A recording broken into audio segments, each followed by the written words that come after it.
Hello galera, tudo bem com vocês? Eu me chamo Thiago e vamos aqui mais uma análise da revista Shonen Magazine. Mais uma vez, analisando duas edições. Acompanhe esse vídeo que nós iremos analisar essas duas edições com a finalização de uma obra e entre outras questões também. Enfim, deixa o seu like, se inscreva e vamos lá.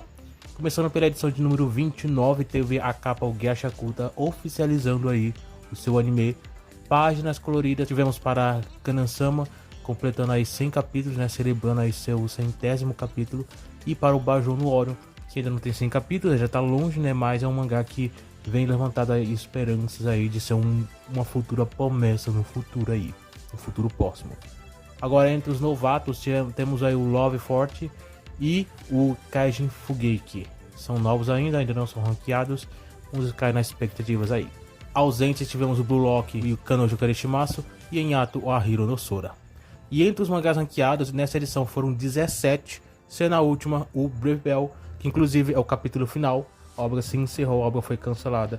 Infelizmente não deu certo, para falar a verdade durou até bastante tempo. 50 capítulos é muita coisa, então realmente deu, de certa forma, não deu certo, né? Mas conseguiu desenvolver alguma coisa. Agora vamos torcer que o autor consiga voltar e criar e fazer, né? Apresentar uma obra aí bem mais popular. A 16ª posição foi o Justino Katana, que ao meu ver é o mangá mais próximo agora de ocupar a última posição, não só a última posição, como ser o mais próximo a ser cancelado. Eu sinceramente espero que o mangá não seja, mas visto que agora a revista está meio que passando por essa transição, né, saindo mangás, entrando outros, inclusive até onde eu sei ainda tem mais mangás para serem lançados, né, foram estreados o Love Forte, tem o Kaijin Fugeki, só que ainda vai ter outros mangás que vão estrear também. Se não me engane, na edição 30 estreia um mangá e ainda tem outros dois ainda que até onde eu sei ainda vão estrear. Então aí são 3. A revista com certeza não vai estrear todos esses mangás e não vai tirar nenhum. Foi Brave Bell, vai sair a D-Zero, e o outro quem seria? Na minha opinião seria o Justino Katana, que é o mais próximo de ser encerrado. A 15ª posição foi o Hajime no Ippo, que isso aqui, apesar de longos capítulos, eu digo longos, é quantidade de capítulos, não a duração de cada capítulo, porque esses últimos capítulos vêm sido bem curtos, mas não é um problema ao meu ver. Eu acho que o autor, com o tempo que ele já tem trabalhando, né, acho que ele pode ir no tempo dele aí, prolongando a sua história. Mas enfim, pelo menos ainda continua em publicação. A 14ª posição foi o Yo-Yo Sensei, que apesar dos pesares, o mangá, pelo menos em veras físicas, não é algo tão grande, tão expressivo, mas pelo menos ele consegue aí fazer uma certa popularidade como interna e tudo mais. Mas enfim, pelo menos ele consegue essa popularidade. A 13ª posição foi o Seitokai, que inclusive também recebe uma boa atenção na revista, recebendo boa promoção pelos editores, pela revista e tudo mais, então é nítido que a revista quer sim investir muito nesse mangá. Agora para a 12ª posição foi o Ao no Miburu, que aqui não tem muito que a gente poder falar. Aí tá na segunda parte, já desenvolvendo a segunda parte aí do seu mangá, né? Encerrou a primeira, agora vamos à segunda. Não sei se vai ter uma próxima ainda, mas aí só o tempo para dizer. Para a 11ª posição foi o Kurabedaka, é um outro que também tá prolongando sua história, tá progredindo e sinceramente não tem nem ideia de quando que o autor ele vai começar a preparar um final, que sinceramente eu acho que isso não é um dos problemas que o autor ele pensa na atualidade. Ele tá progredindo com sua história e vai ficar assim por um bom tempo, aparentemente. A 10ª posição foi a Kabaru Honeko, outro que não tem muita coisa que a gente poder acrescentar, vamos só passar adiante, porque a 9ª posição foi o Fumetsu no Taei. O mangá não ficou na última posição dessa edição, mas enfim, ele ficou uma posição até mediana, né, a zona intermediária da revista, que não faz tanta diferença, para falar a verdade. O mangá não tem uma popularidade tão grande, ele já teve grande popularidade, mas atualmente já não é grande coisa assim. Para quem não viu a análise de vendas que eu fiz, eu falei um pouquinho sobre quanto que o mangá vem vendido nesse volume atual, que é o volume 22. Dá uma olhadinha lá que você vai entender do que eu tô falando. A 8ª posição foi o Maunaka, que falando sobre mangás que não tem popularidade. Maunaka é o oposto disso, porque apesar dele e Fumetsu terem vendas parecidas, o Maunaka é um mangá novo e ele vem estado em ascensão, no caso em crescimento. O volume de 1 ao 3 eles receberam a reimpressão e foram ranqueados pela Oracle, pelo seu número de vendas, e o que mostra que o mangá ele vem aos poucos mostrando resultados. E a expectativa é que o mangá ele consiga aí fazer grandes números no futuro, com o lançamento dos próximos volumes, né? Volume 5, volume 6 e 7. Expectativas, pelo menos a minha, é que até o volume 7 o mangá já esteja com números e vendas aí em torno de 20 mil por volume. Vamos ver se isso vai realmente acontecer, né? Agora, para posição de número 7 foi o Seitaro Ashikaku. Não tem muito que a gente poder falar. Foi encerrada já a primeira temporada do anime e aparentemente vai ter uma segunda, pelo menos foi o que mostrou o fim do último capítulo, né?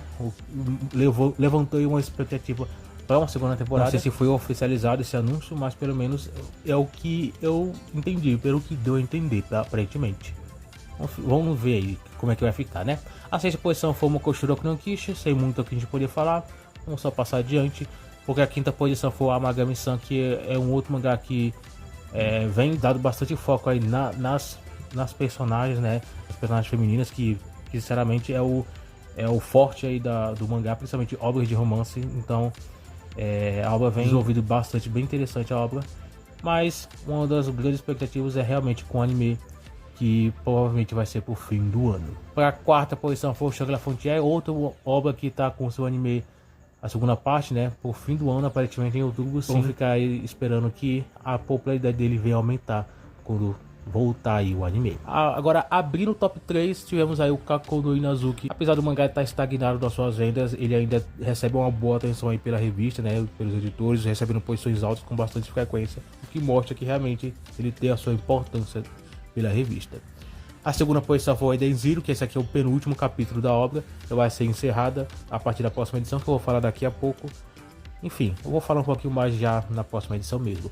A primeira posição foi o Megami no Café Terraça, que também recebe boas posições na maioria das vezes, e eu acho que essas posições altas também são para promover a obra por conta do anime, que atualmente não sei se já estreou o anime, mas pelo menos no momento que essa edição foi lançada não havia estreado ainda.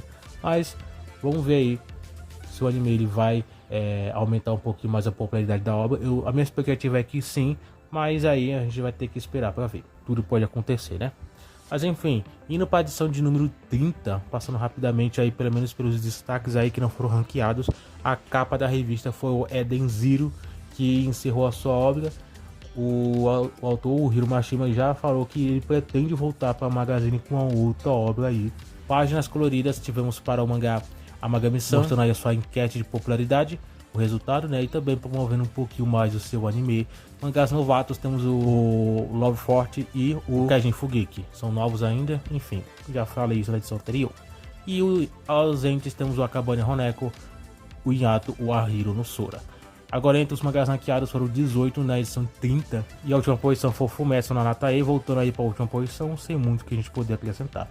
Para a 17ª posição foi o Jushino Katana, que, como eu já havia falado, o mangá, ele, com o encerramento de Baby Bell, ele é o mais próximo aí de se encerrar, visto que estamos aí nessas mudanças de novos mangás chegando. 3 novos mangás estão chegando, né? Na próxima edição vai estrear um, e mais 2 ainda, que até onde eu sei não tem uma data, uma edição definida. Eu ainda vou confirmar ainda. E tem 2 mangás que já saíram, Baby Bell, Eden Zero, esta é só mais um. Acho que o Jushino Katana é o mais indicado aí para sair. Vamos ver se vai ser isso mesmo ou não. Enfim, a 16ª foi o Hajime no Ippo, que inclusive foi anunciada uma entrevista entre ele e o Mashima, né? Que eu não sei o que foi apresentado nessa entrevista aí, mas sempre é bom ver os autores falando sobre suas obras, sobre suas histórias. Então, tô curioso para ver como é que foi isso. A 15ª posição foi o Mayonaka, que já falei um pouquinho sobre ele na edição anterior. Vamos só esperar mais seu crescimento, sua popularidade, porque até então o mangá vem mostrando resultados e eu acho que ele tem potencial para crescer ainda mais. Como eu já havia falado, minha expectativa é de ver o mangá antes do volume 10 ele já alcançar números acima de 20 mil exemplares. Vamos ver se isso vai acontecer ou se o mangá ele vai superar minhas expectativas ou não. Aí só o tempo para dizer.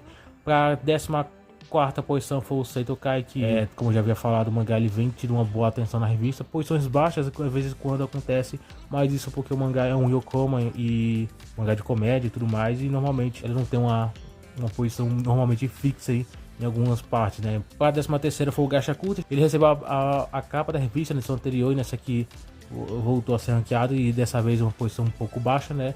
mas sem muita preocupação. O anime tá chegando, vai ser ano que vem, né? Tá chegando, mas vai ser ano que vem. Mas mesmo assim, pelo menos já temos aí algumas novidades aí para que o mangá ele consiga fazer sucesso. Então, acho que quanto mais próximo do anime estrear, acho que essa expectativa aí de um grande sucesso vindo vai só aumentar ainda mais. A 12ª foi o Yo Sensei, sem muito o que acrescentar, que já foi falado, eu disse na edição anterior, então vamos só passar adiante.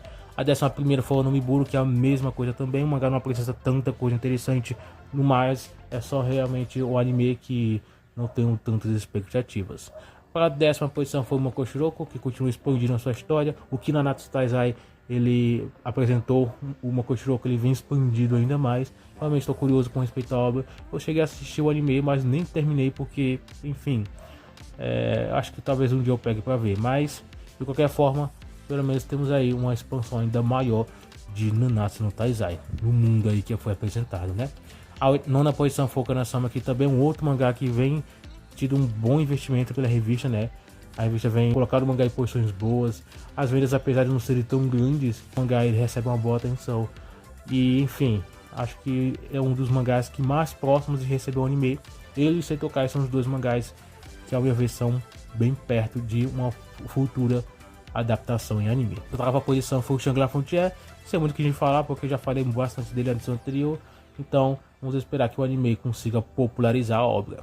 E a 7ª foi o Megami, que ficou na primeira posição da edição anterior. Nessa aqui caiu um pouquinho, mas sem muita preocupação. O anime vai estar chegando e vamos ver o que isso vai influenciar na sua obra.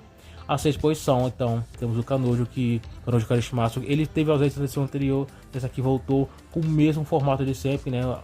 Algo mais episódico, apesar de que esses últimos capítulos ele apresentou algumas coisas, né? Algumas questões, mas enfim, a maioria das vezes continua com o mesmo ritmo aí. Mas pelo menos o mangá faz um certo sucesso, isso é bem interessante e recebe bastante apoio exatamente por conta disso. Apesar de que eu sei que muita gente não gosta, mas uma coisa é certa, a obra realmente faz sucesso. A 5ª posição foi o Bajou no Orion. O mangá recebeu a reimpressão do seu volume 1 e eu acho que do volume 2 também. E vem mostrar os resultados. Ele e Maunaka, como já havia falado algumas vezes, são os dois mangás novos da Magazine que mais tem potencial de serem grandes sucessos. Atualmente as vendas não são tão grandes, principalmente de Bajou no Orion, que isso é um pouco mais alto do que Jushino Katana, que por ver as dúvidas é um mangá que eu sempre ouvi falar que é um dos mais próximos de serem cancelados. Mesmo assim, Bajou no Orion ele vem mostrando crescimento, então mesmo assim ele é um mangá de potencial de fazer sucesso aí no futuro. Para a 4ª posição foi o Kakou Nazuki, sem muito que a gente poder acrescentar. E para a 3ª posição foi o Seitai Ashikaku, que foi anunciado aí que vai ter um Playstage, que para quem não sabe é praticamente uma peça teatral, uma versão de teatro da obra. Teve o anime que se encerrou, como já havia falado, um possível anúncio de a segunda temporada, que até então, até onde eu sei, não foi oficializado, mas pelo menos agora vai ter uma versão para teatro, que algumas obras já tiveram, né? Muitas obras já tiveram. E agora Seitai Ashikaku vai ser mais um deles. E a 2ª posição foi o Koramedaka. Enfim, não sei muito o que a gente poder acrescentar. Agora, para a 1ª posição foi o Bullock, um mangá que teve ausente na edição anterior e dessa aqui ele voltou com a 1ª posição, fazendo jus ao grande sucesso que a obra faz. É o principal pilar na atualidade na revista. Mas enfim, para a próxima edição teremos a capa da revista, o Fairy Tail, que apesar de ser um mangá que já encerrou há bastante tempo, ele recebeu um one shot especial por conta do anime que vai estar voltando. Páginas coloridas será para o Kaji Fugeki e para uma nova obra que é o Batsuri Scratch, que acho que é assim que se pronuncia, vamos aprender com o tempo aí. Mas mesmo com o mangá ele estreando na revista, ele não vai ser a capa exatamente porque Fairy Tail ficou com o maior destaque, né? Mas de qualquer forma, comente aí o que você achou do vídeo e o que você espera também para as próximas edições. E é isso, eu fico por aqui, a gente então se vê no próximo vídeo.